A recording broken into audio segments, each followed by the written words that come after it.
We talk a lot about breaking boundaries. But what if the hardest boundary to break is the one inside your own head? What if the biggest obstacle in your life isn't your circumstances, but the story you tell yourself?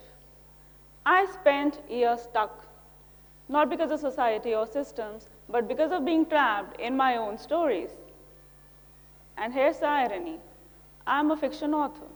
I literally weave stories, and yet the most powerful story I ever told wasn't printed on paper.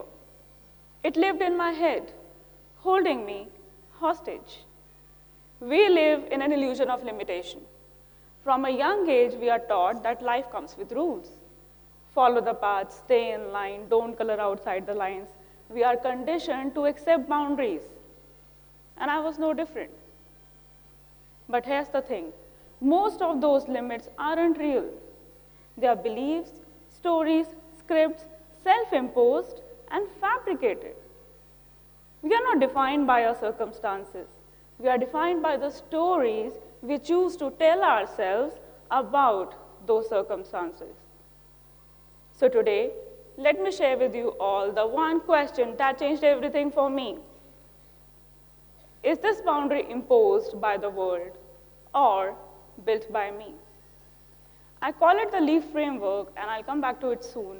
But first, let me tell you how I got there. You know how in school when a teacher asks us a question and we are supposed to raise our hand if we know the answer? Well, I never raised my hand. Not because I didn't know the answer, but because there was always a voice in my head whispering, what if you're wrong? And that was the voice of self-doubt, never taking a day off.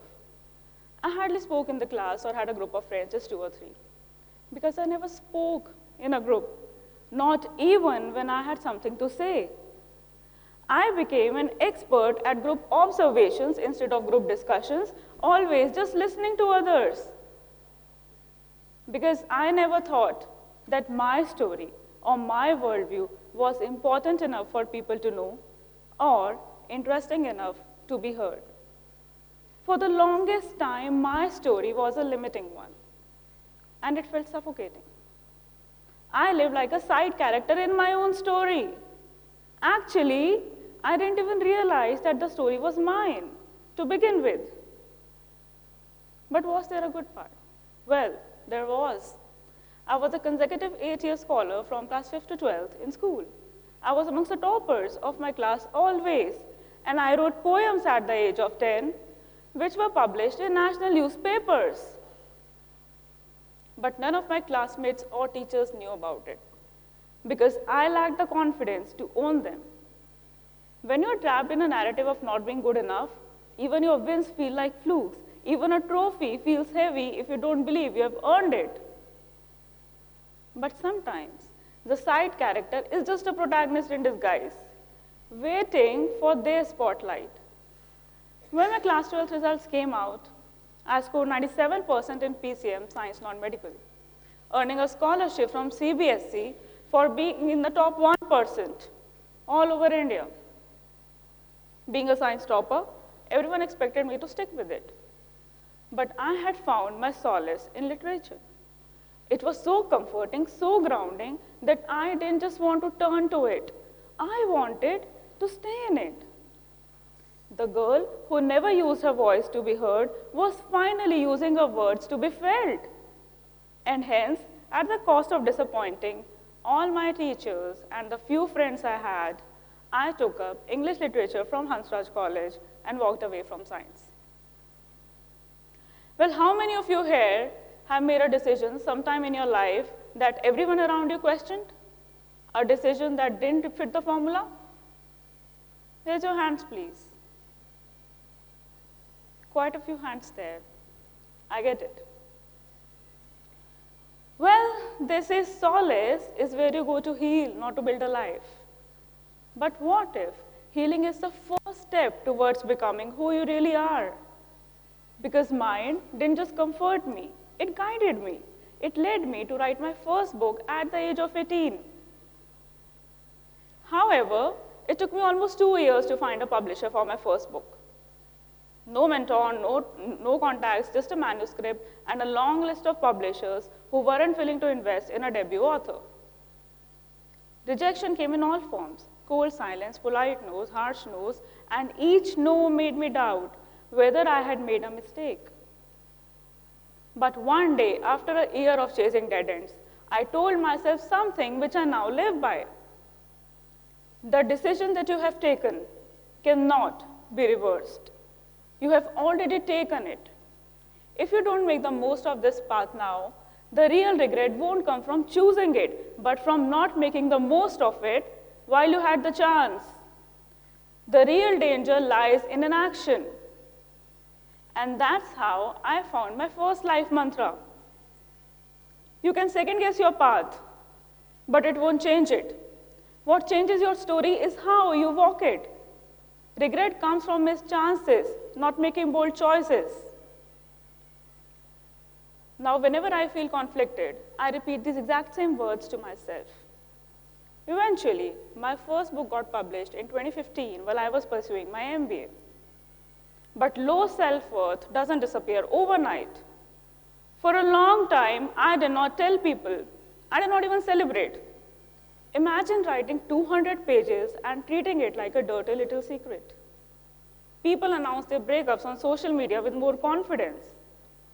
It was only after I started receiving kind messages from my readers on Facebook and Instagram telling me that my book, my story, gave them the courage to change theirs, that I finally started owning my identity as a writer.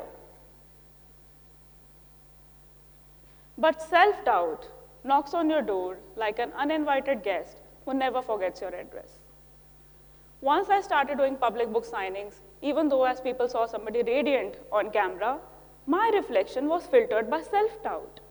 I only saw what wasn't perfect.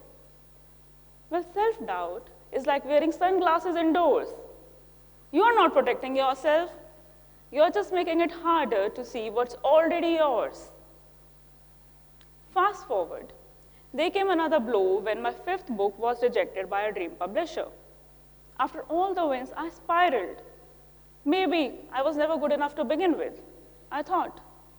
So I shut down. No more events or signings. It was one such event that I had been invited to judge at DPS, where I told myself the same story. What if I mess up? But then one voice, my own, cut through the noise. You are the judge, not the participant. You don't have to be ready. Just pay attention and be fair. And what's truly stopping you? Is there any health issue? Do you have any prior commitment? Are you overburdened? No. Then don't lie to yourself. This time, the loudest voice was mine, not of self-doubt. And that's how I discovered my second life mantra. If nothing's wrong outside, the resistance is inside. Now, whenever I feel that I'm not ready, I run a simple scan of these fundamental questions. And more often than not, I realize readiness grows with every move you make, not every minute you wait.